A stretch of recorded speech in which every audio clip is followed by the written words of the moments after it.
Previously on Five Nights at Freddy's Season 1. Orphaned college student Charlie Emily returns to a hometown she barely remembers, accompanying her friend Lamar as he plans his dissertation on Charlie's father, the late roboticist and restaurateur Henry Emily. Unbeknownst to Charlie, her father's career was a tangle of mysteries and secrets, culminating in the disappearance of 4 children 8 years earlier. With her friends and family trying to hide the truth from her, Charlie begins to unravel a thread of disturbing truths intertwined with her family legacy and the rundown mascot restaurant known as Freddy Fazbear's Pizza.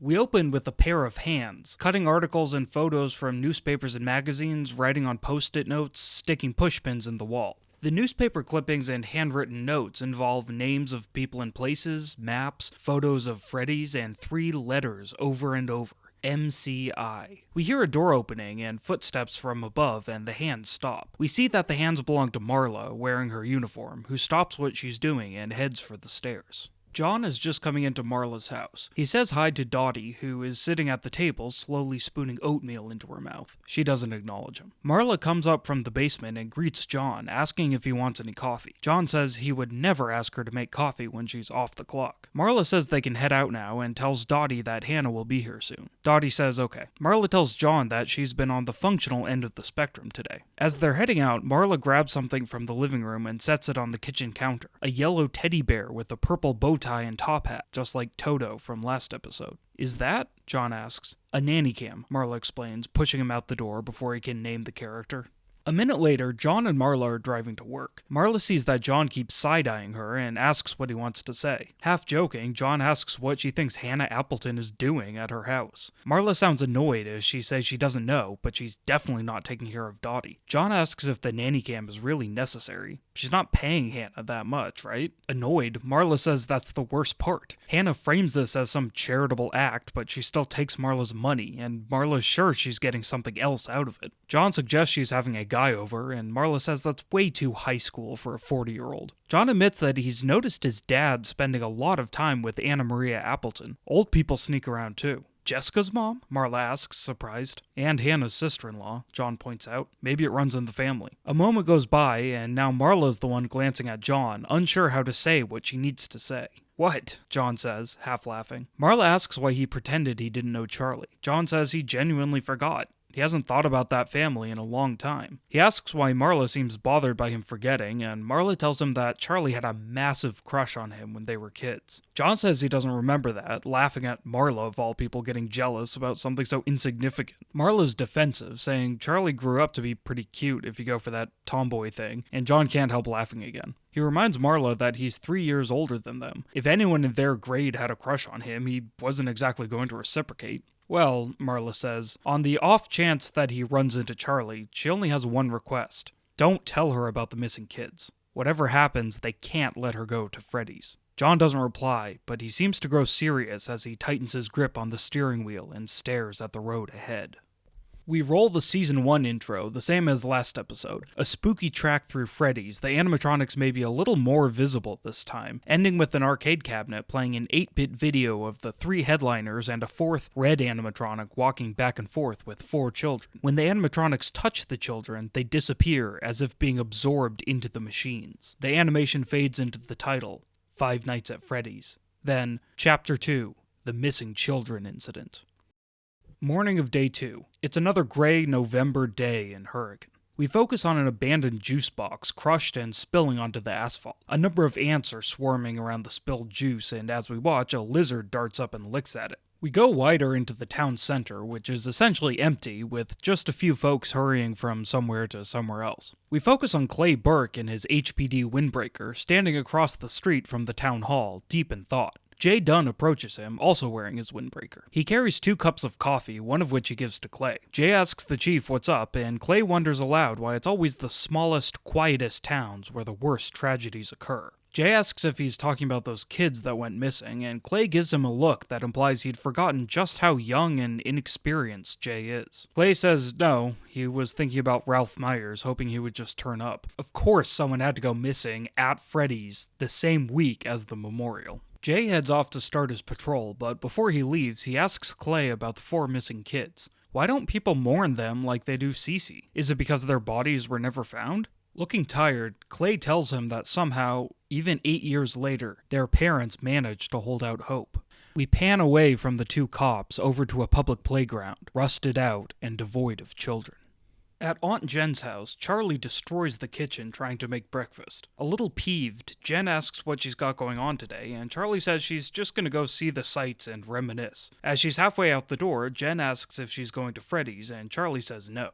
Lamar opens his motel room door to find Charlie standing there. "Wanna go to Freddy's?" she asks. A minute later, Lamar is brushing his teeth and Charlie is theorizing at him. She says she remembers watching her dad work, remembers him building the 3 main animatronics when she was very young. In her memory, they're gigantic monstrosities of impossibly complex machinery, but she knows they can't be all that complicated. They're just puppets, animated by compressed air. They're not Astro Boy. Lamar knows the rumors that the animatronics walk around on their own, but he knows that's impossible. Even the most advanced robots can't do that. Charlie almost tells him she saw Chico walking around, but decides not to.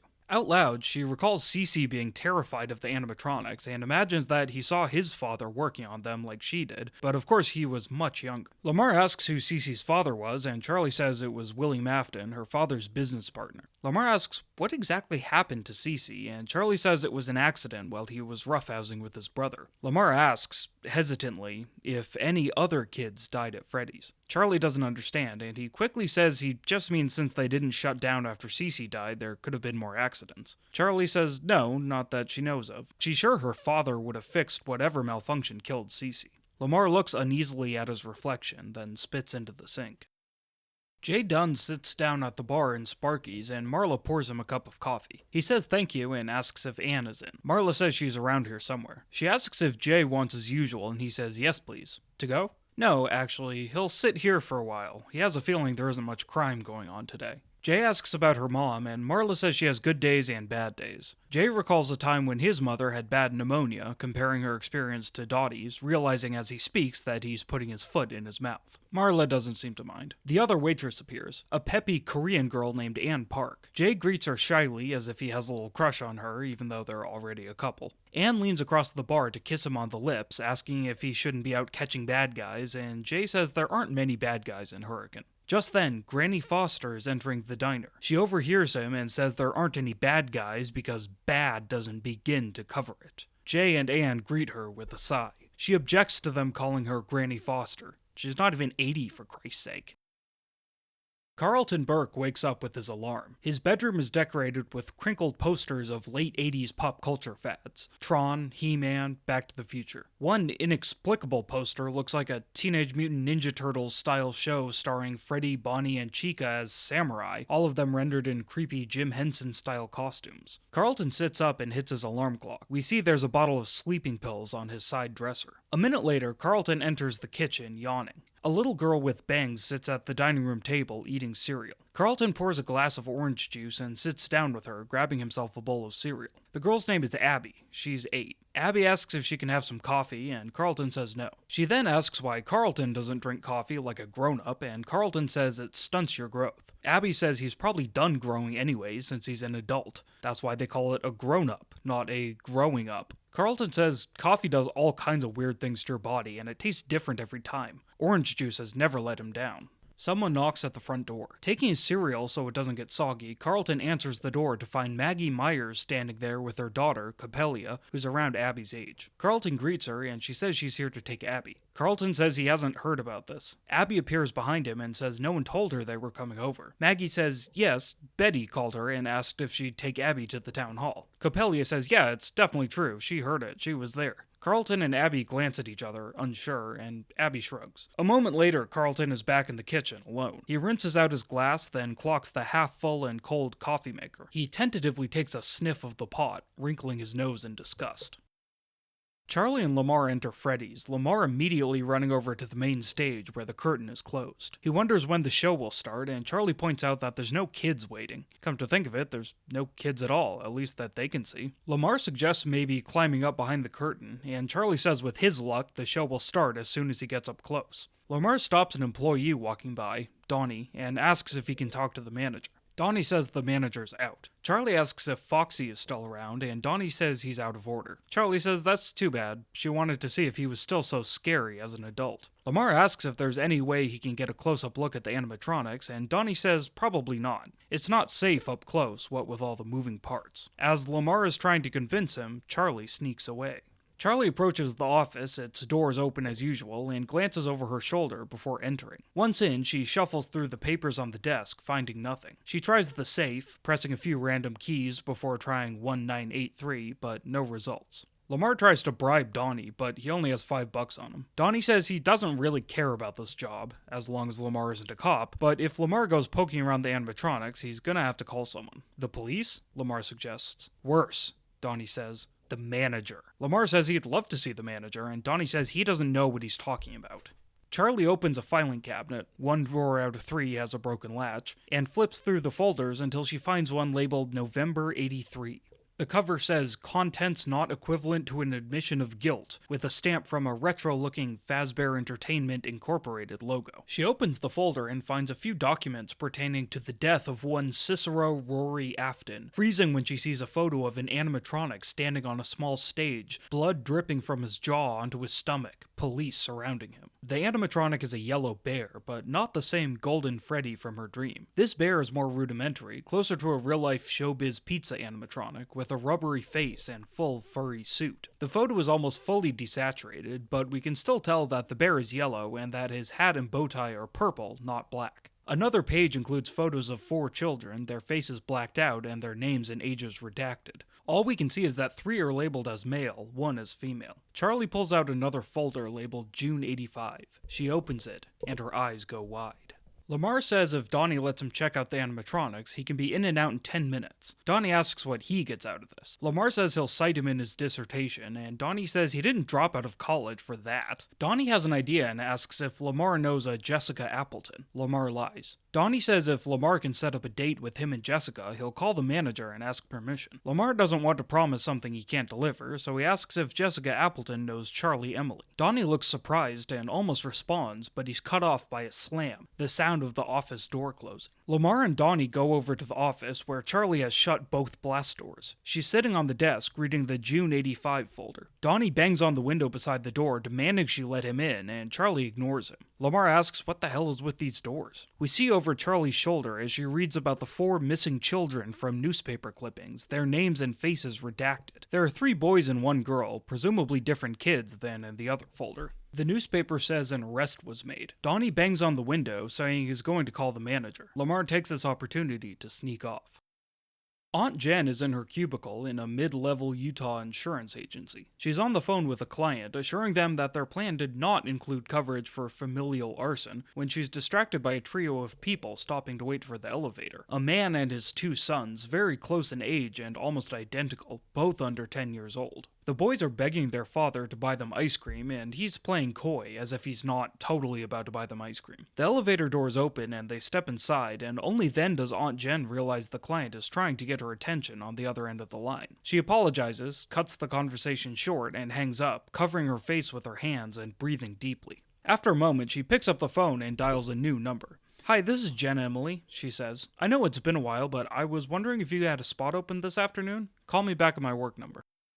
Lamar enters a small room at Freddy's, which is decorated with pirate imagery and contains a single animatronic stage behind a curtain. An out-of-order sign hangs limply in front. A single child loiters nearby holding a plush red fox wearing an eye patch and a pirate hat, both made of construction paper and taped to its head. Lamar asks if he's waiting for something, and the kid says he wants to meet Foxy. Lamar tells him the sign says out of order, and the kid says Foxy's just taking a nap. Lamar tells the kid he's going to check on Foxy and that he should go see the band perform. The kid says he's already seen the other 3, he wanted to see Foxy, but he reluctantly leaves with his toy. Lamar finds a switch connected to the stage and flips it a couple times with no results. No power. Warily, he slips through the curtain and behind the animatronic.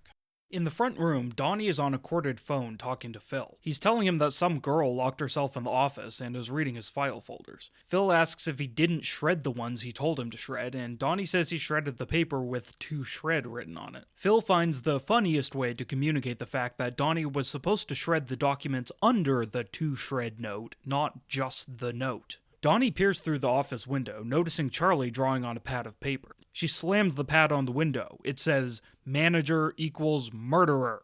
Donnie doesn't know how to take this. Through the window, we can just see Charlie opening the left-hand door and dashing through towards the back. Donnie tries to run after her, stops, then runs out the front door, stubbing his toe on a candy cadet. When he gets outside, he sees Charlie's car pulling away. Whether or not Donnie cares, and whether or not the audience notices, we see a car on the other side of the road pulling out after her. The license plate says J4K3.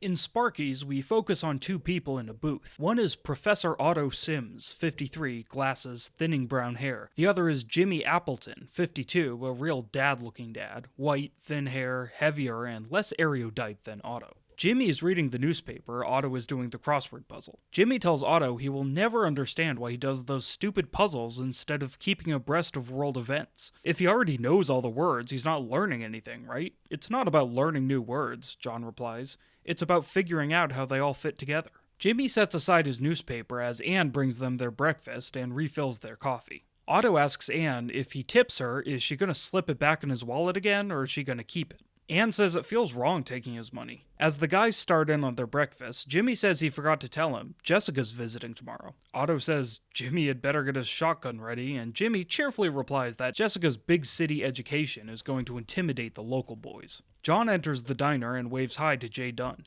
He heads over to the bar, but stops when he notices his dad and Jimmy Appleton. John is confused and greets his father civilly, painfully aware that Jimmy is there. Otto is happy to see his son and doesn't understand his chilly tone. He asks John what's wrong, and John gives him a look that says, "Cut the bullshit." Otto looks at Jimmy for help, but Jimmy is equally lost. John says, whatever, they can talk about it when he's done playing coy. The diner phone rings and Marla answers it, then calls John over. "It's Charlie," she whispers, "and she's doing a stupid fake voice." John takes a breath, aware that he may be in the doghouse, and takes the receiver. A moment later, Jay's radio buzzes and he answers it. The cop on the other end says they have a 1031 at the 8-3. Jay says 10-4, and Anne, working at the cash register, says it sounds serious. When she turns around, Jay is gone, the door swinging shut behind him. She shares a look with Granny Foster, who mouths the word evil.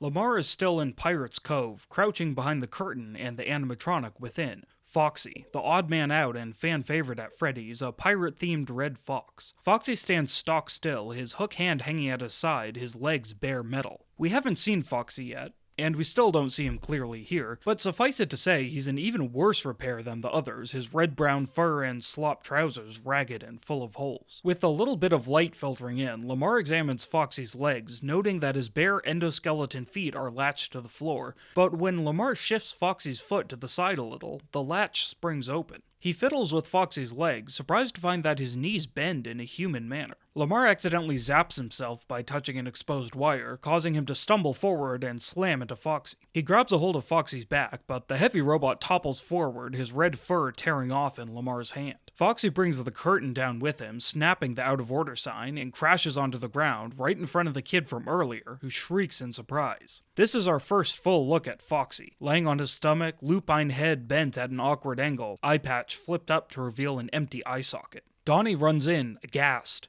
and looks up to see Lamar crouching on the little stage, grinning sheepishly. A moment later, Phil Brooks enters behind him. Inside the town hall event area, a group of people are setting up folding tables and chairs. We focus on a middle-aged woman, Betty Burke, telling one of the volunteers to make her streamers more curly. Across the room, the door opens and Maggie Myers enters, flanked by Coppelia and Abby. Betty looks confused. A volunteer approaches her, and she answers her question quickly, moving on to Abby. She asks where Maggie found Abby, and Maggie says she picked her up at home. She thought the girls deserved a play date. Betty tells the girls to head over to the table in the corner and draw some pictures for the display. She gives Maggie an even look, seeming to read her intentions through her eyes. Maggie asks if something's wrong, and Betty says she doesn't have to trust Clay as the police chief, but she can't be bringing his work to their house. Maggie says she's not taking any risks. Ralph is still missing, and everyone knows about what already happened there. Betty asks what happened. Maggie falters, both of them knowing she's not going to say it out loud, and finally she walks off. Betty walks over to the folding table where Abby and Coppelia are drawing with crayons. Betty sees that Abby is drawing some children holding hands with a yellow bear in a black top hat. She tells her she already said not to draw Freddy, and Abby says it's not Freddy, it's a different bear. Betty looms over Abby for a moment, then asks if she did anything with Maggie and Coppelia. Abby says no, they just drove here. Betty crouches beside Abby, confirms that Coppelia is engrossed in her drawing, and asks Abby if Maggie asked her anything funny. Abby says she doesn't think so and keeps drawing. Betty makes her look her in the eyes and tells her to think. Did Maggie ask anything funny about Uncle Clay? Abby stares at her for a second, then slowly shakes her head. Betty says okay, she believes her. She stands up and heads off. A moment later, Coppelia tells Abby that was a close one. Abby says yeah, obviously distracted. A moment later, Betty is on the phone elsewhere in the town hall talking to Carlton. She tells him he shouldn't have let Abby leave with Maggie and that he needs to come pick her up. Betty has an emergency meeting with the patient.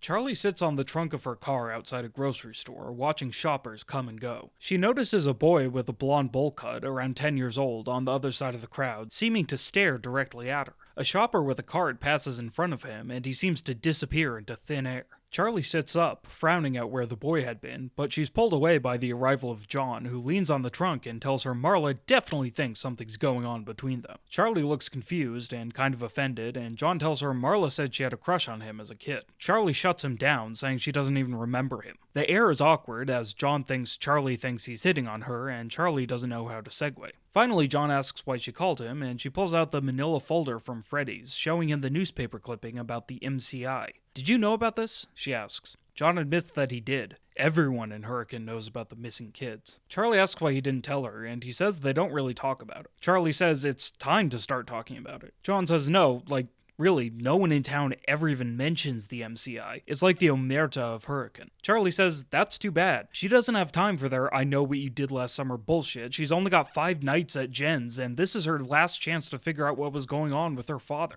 John asks why is this her last chance, and Charlie asks if he'll please just tell her what he knows about the missing children incident. Reluctantly, John tells her that in the summer of 1985, 4 kids went missing, and the kidnappings were somehow traced back to Freddy's. The bodies were never found, but the kidnapper was convicted. Charlie says she figured it was something like that, and she already knows who did it. It was her father's partner, William Afton. She doesn't remember him well, but she knows he was jealous of her father's talent, and when Cece died, he must have snapped. To Charlie's surprise, John starts laughing. He reminds her that William Afton was a cheerful, overweight family man who dressed up in a bunny suit to entertain kids. No, he says, the kidnapper was Scott Chipper, the CEO of Fazbear Entertainment, the company that ran Freddy's back when it was profitable. No one knows why he did it, but William and Henry were fully in the clear. That being said, John admits, people in town used to have all kinds of conspiracy theories saying Chipper was framed, but that died down eventually. Charlie asks if her father killed himself because of Chipper, and John somberly says he thinks it's possible. Charlie says there's still more to figure out about Freddy's and that she'd like to meet with Chipper. John tells her that Chipper is dead, but agrees that there's something mysterious about Freddy's, and about Hurricane in general, though he isn't sure what Charlie is looking for. She says she isn't sure either, and he presses the issue. Why did she come all this way if she doesn't know what she's looking for? Charlie almost tells him the truth, then decides against it. She says she needs to go back to Freddy's, but she's not sure she'll be able to get in. John says he probably won't be able to help without Marla finding out, but if she ends up going back to Freddy's, he wants her to let him know. Charlie asks if anyone else will actually tell her about Freddy's if she asks, and John says no chance.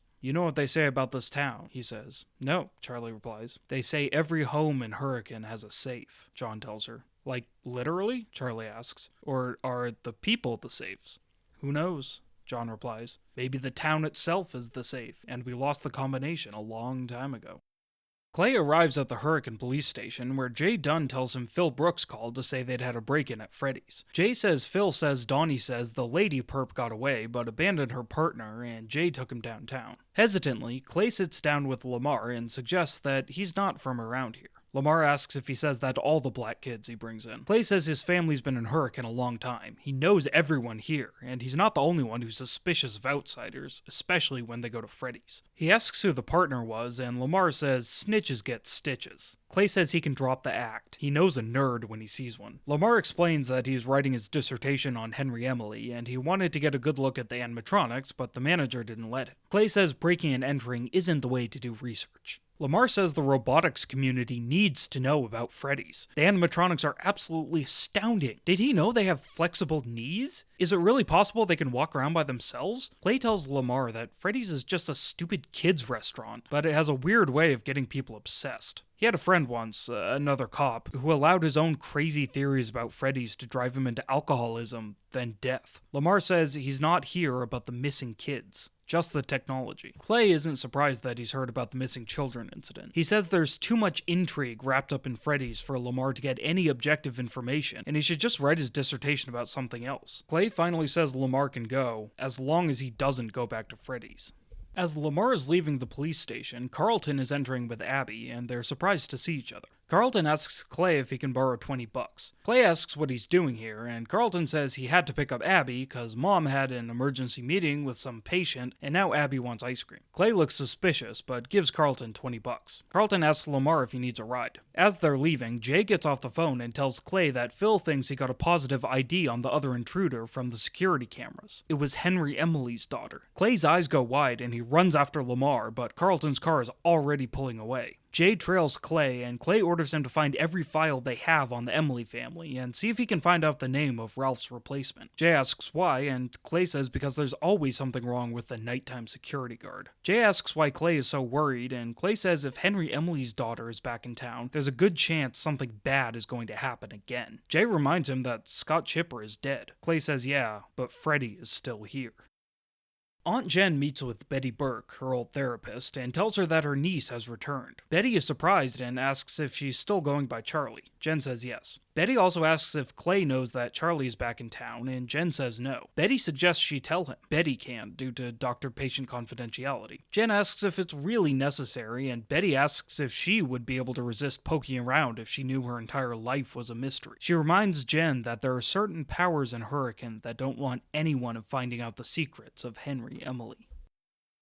Carlton drives Lamar and Abby out of town. Lamar is explaining the thing with Foxy. Carlton is surprised to hear that Donnie works at Freddy's. He thought he was off in college. Lamar asks why Freddy's is even still open if everyone expects another MCI. Carlton shushes him, asking Abby if she's listening, but she's tuned out listening to her Walkman and eating an ice cream cone. Carlton explains that Freddy's used to be a whole company, but now it's just one broken down restaurant. His dad thinks it's a front for something. At best, money laundering. At worst, more dead kids. Lamar says it might be better if he gets out of Hurricane before he gets dragged into some kind of Hardy Boys routine, but even aside from his dissertation, he can't not figure out how the animatronics work. He owes it to himself, and to science. Carlton says if he didn't want a mystery, he shouldn't have gotten involved with Charlie Emily. Lamar says he thinks he knows why they lied to her. He figured out that Charlie's dad was the killer. Carlton says no. Well, he still isn't sure what to think. He tells Lamar that his dad found overwhelming evidence that the CEO, Scott Chipper, was the killer, but he didn't survive long enough to stand trial. According to Clay, one of the parents of the missing children killed Chipper in revenge. It must have been the parents of the one kid from a different town, since Carlton still sees the other three couples around Hurricane. Everyone in town believes Chipper did it, but sometimes Carlton sees Clay secretly going through his personal files on the Emilys and Aftons. Lamar realizes that it's possible for Henry to have framed Chipper and gotten him out of the way, then killed himself out of remorse. Carlton says there was another reason they didn't tell Charlie. He probably shouldn't tell Lamar this, but one of the missing kids, Jeremy, was Marla's brother. At dusk, Marla stands in the Hurricane Cemetery, staring at a headstone labeled Jeremy Alderman, born 1977, missing but not forgotten. Above his name is an engraved image of Freddy Fazbear's head. Marla shakes her head in annoyance and speaks to the air. I still hate it. I know he loved that place every birthday. Even my birthdays, it was always, I want to go to Freddy's. Can we go to Freddy's? I want to ride the carousel. Will Freddy give me a birthday hug? Like her mom didn't make a bomb-ass pineapple upside-down cake. Kid couldn't get enough of those stupid ratty old robots. I told them when it happened, I was 12? I told them don't put that crap on his headstone. Don't give them the satisfaction. But my parents didn't want to blame Freddy's. They said it was more important to remember that Jeremy had his happiest days there. Still pisses me off, though, that furry asshole is going to be lurking over Jeremy for the rest of forever. But you want to know the worst part? She glances over, and only now do we see that John stands nearby, lost in thought. He perks up when he realizes Marla asked him a question. You want to know the worst part about this headstone? Marla repeats. William Afton tried to sue my parents, because they put Freddy freaking Fazbear on Jeremy's headstone after Afton's boss. She trails off, remembering Jeremy. John notices that she's feeling it hard right now, so he steps over and puts an arm around her. He got what was coming to him, John tells her. With Chipper dead, I think Jeremy's finally able to move on. No, Marla says. Don't give me that crap. Jeremy's dead, and so are all the other kids. They're not in some better place, and even if they were, that's for people who have already lived a full life in this mediocre place. I don't know if Chipper actually held the knife, but I know he deserved what he got, and I'm not going to be happy until everyone who knows anything has gotten what they deserve. John asks if that includes Charlie, and Marla says, you tell me. John admits that he told her about Chipper, but nothing else. Marla asks if he's lying to her, and he says he's never lied to her. Marla remarks that that statement could be considered a paradox. John lashes out, asking why she's suddenly suspicious of him, and she says she knows the truth about him and someone named Sammy. John, surprised, asks what it is she thinks she knows, and Marla says she knows they were friends. It doesn't change her perspective of him, but she realizes now he can't help looking out for Charlie. John says he thought Marla was looking out for Charlie. She says Carlton is trying to protect Charlie for her own good, but she's trying to stop her from getting involved and blocking Marla from figuring out the truth. She always was the impulsive one, Marla says. Lamar leans on the balcony rail at his motel, talking on the corded phone he's carried out of his room. He's clearly talking to his mother, assuring her that he's alright, that Utah is very nice, that he's almost done with his abstract, and no, he hasn't forgotten about the 5-year plan. We cut closer and hear Lamar's mother speaking in his ear as he zones out, just staring at his hands and the pool beyond, occasionally giving a uh-huh. When his mother mentions just being afraid that he's going to get hurt, Lamar focuses on the back of his hand, where there's a minor burn mark. His mother keeps talking as Lamar considers this mark, apparently trying to formulate an idea. With a rack focus, we and Lamar notice that Charlie is standing below him, by the pool. Lamar raises an eyebrow at her, and she holds up a six-pack. Jay Dunn comes out of the men's room at the police station and gets jump-scared by Ann Park, still in her retro uniform. She asks if she can stay since he has to work late. He's hesitant, but she says there's no one else here. Jay finally relents and takes her down to the filing room where he's organizing everything the HPD has on Freddy's. Jay tells Ann not to read anything, but she starts looking through the files. She's surprised by one and tells Jay to come look. He reads it aloud. It's a police report regarding a man named Louis Prague who came stumbling into the police station drunk to tell them he saw a giant rabbit walking away with the child. Anne asks if it could have been an alien, and Jay says he's never seen an alien that looks like a rabbit. The next page is a police sketch of said rabbit, and it's a rabbit we've seen before. Holy crap, Jay says. Bonnie the Bunny kidnapped all those kids. Why would he do that? Anne protests. He's not a kidnapper. He's a musician. Lamar and Charlie sit in the motel room drinking beer, Lamar saying that Marla told him about the MCI last night. He asks if the missing kids are actually connected to Freddy's, and Charlie says probably not, except that the CEO was the kidnapper. Charlie says people in town seem to think Freddy's is some kind of evil force, even with Chipper gone. She hesitates to say it, but they talk about it like there's something supernatural going on. And the missing kids were 3 boys and 1 girl. Lamar suggests they exhaust all their scientific reasonings before they turn to mysticism. Jay tells Anne that animatronics can't kidnap people. Anne says what if Scott Chipper was some kind of mad scientist who controlled his robots to do his bidding? Jay says they still couldn't leave the building, they would need to be plugged in somewhere. Anne wonders why Jay didn't know about the giant rabbit, and he says he thinks the older cops keep secrets from him, as the youngest and as the newest recruit.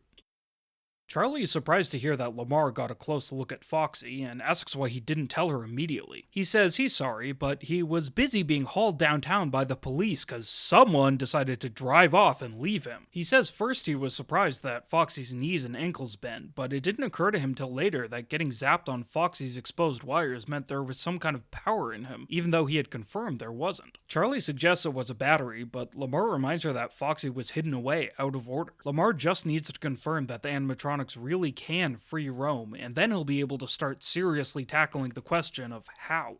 Charlie admits that she went to Freddy's last night. Lamar says, no duh. She says she saw one of the animatronics, briefly but definitively, walking on its own, knees and ankles bending. Lamar says that's incredible, and Foxy implies they have some kind of miniaturized power source. Lamar says he doesn't want to get mixed up in whatever Twin Peaks bullshit Hurricane has going on, but he can't leave without finding out exactly how the animatronics work. Hesitantly, Charlie asks, even if they're haunted by the missing kids? Lamar gives her a look. What? She says. We were both thinking it.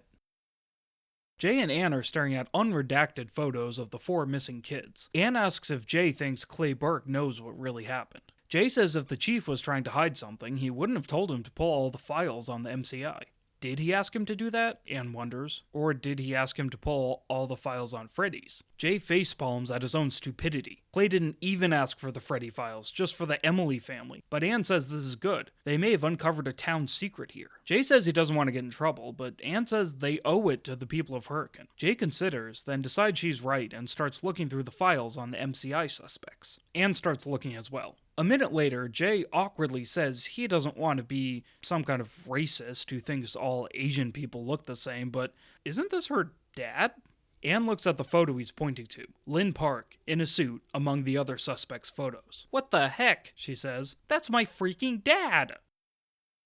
Clay Burke comes home to find Betty working at the kitchen table. He gets himself a beer, then says, with no build-up, the Emily kid is in Hurricane. Clay doesn't miss that Betty isn't surprised. He tells her that he heard about her emergency session, and while he respects doctor-patient confidentiality, the safety of Hurricane is his prerogative, and any Emily or Afton coming into town usually means bad news. He reminds Betty of all the times he caught someone named Michael trying to burn down some diner. Betty laughs, but asks if he suspects Charlie will do the same. Clay says it wouldn't matter. He would half expect Freddy's to rise from the ashes in a matter of minutes. He asks Betty what they're going to do, and she says that maybe he can do for Charlie what her father never could. Be there. Listen. Not always put work first. Sure, Clay says. I'll get right on that. And speaking of being a good parent, I'm gonna go beat Carlton's ass. I'm sure he knew Charlie was here. Betty says she assumed as much, but there's nothing she can do. Carlton is an adult now, and the combined forces of a therapist and a police chief are no match for the secrecy of a boy in his early 20s.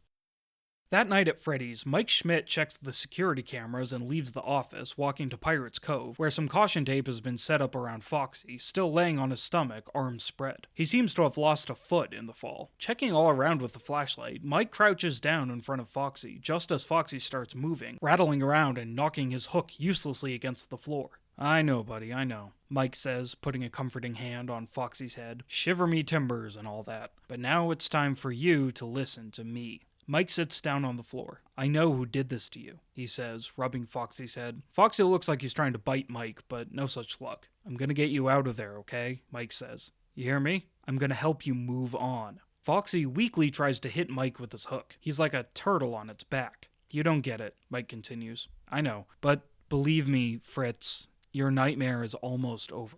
He stands up, looking pitifully down at Foxy, then pulls a cattle prod off his belt and jams it into Foxy's back. The animatronic spasms, sparks running up and down his exposed endoskeleton, then falls silent. Time to sleep now, Mike tells him. He snaps up his flashlight, shining it down the hall. Bonnie is lurking in the shadows. I can't set you free if you're trying to kill me.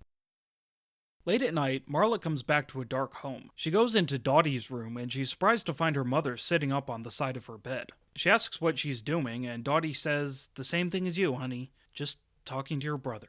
Unsettled, Marla makes herself a sandwich and plugs the nanny cam teddy bear into the VCR. She watches as Hannah calls someone on the phone, then fast forwards to when Phil arrives and they sneak off upstairs. Marla shakes her head in anger, then fast forwards a little more. To her surprise, the next person who appears on screen isn't Hannah or Phil. It's a trim black guy in casual wear, sneaking around. He notices Dottie sitting in the living room and she doesn't seem to see him. He goes to the bookshelf and pulls a book from the top shelf. The book is hollow and he looks surprised and angered at its contents. He pulls a gold ring out of the cavity, then turns and seems to notice the camera. He steps closer, and Marla looks shocked to see his face. The man frowns into the screen, then is startled by a sound we can't hear. He runs to the window and pulls it open, escaping through and shutting it behind him just as Phil appears in the frame, shirtless. Marla sits there, dumbfounded, and she murmurs a surprised, "Dad?" Mid-credit scene. Charlie pulls up to Aunt Jen's house well into the night. As she gets out of her car, she sees a little boy standing at the end of the driveway, the same blonde boy she saw outside the grocery store. He's not looking at her. Charlie approaches him cautiously and calls out. He turns and looks at her slowly. She asks where his parents are. Softly, evenly, he says, "They fell down a rabbit hole."